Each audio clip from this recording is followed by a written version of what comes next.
Merci. La parole est à Monsieur Alain Chrétien pour 5 minutes.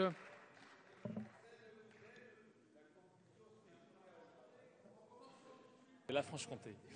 Messieurs les présidents, monsieur le rapporteur général, monsieur le président de la commission des finances, mes chers collègues, une étape majeure qui fixe le cap du projet de loi de finances pour 2014 et entérine la stratégie budgétaire du gouvernement pour les 4 années à venir.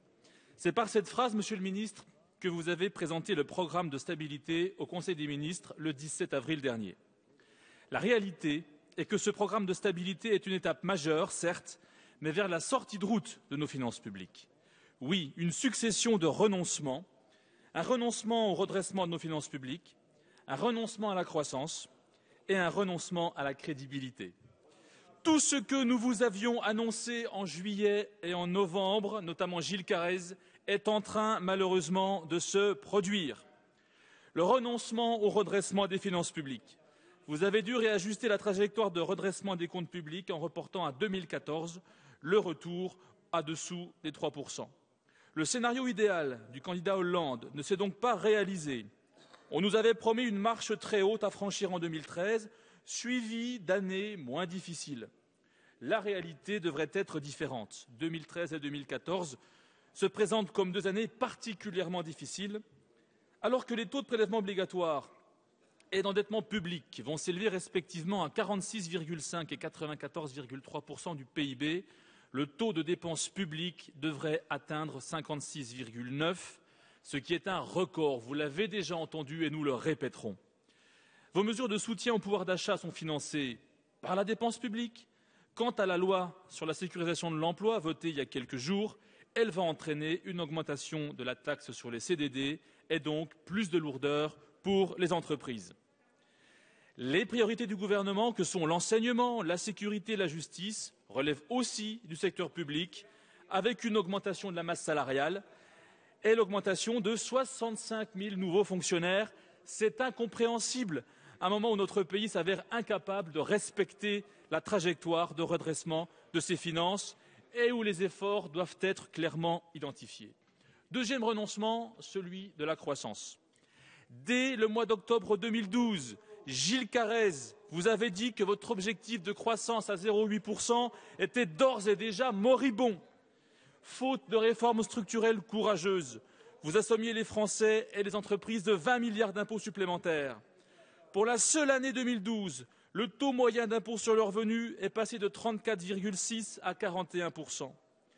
Comme nous vous l'avions indiqué, les effets récessifs d'un tel budget n'ont pas tardé à se faire sentir sur une croissance ramenée à 0,1% en 2013, puis à 1,2% en 2014, selon les projections les plus optimistes.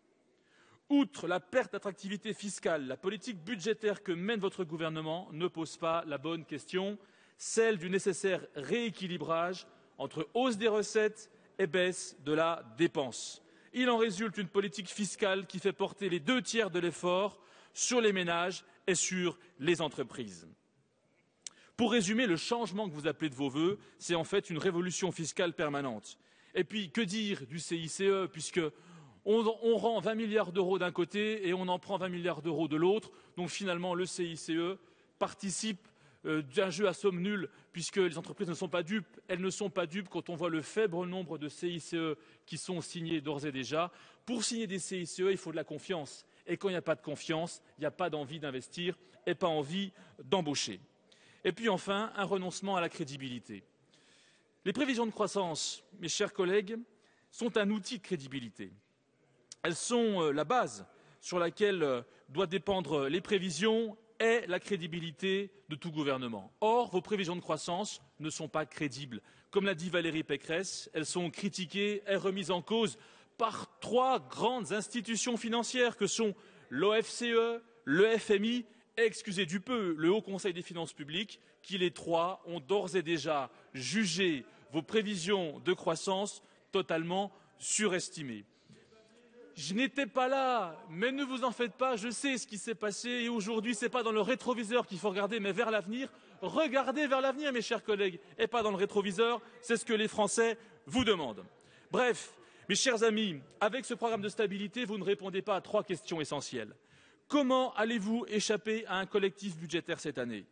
Comment parvenir à 2% de croissance en 2015 sans réforme structurelle?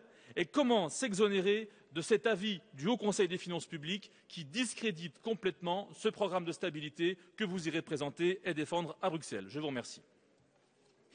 Merci.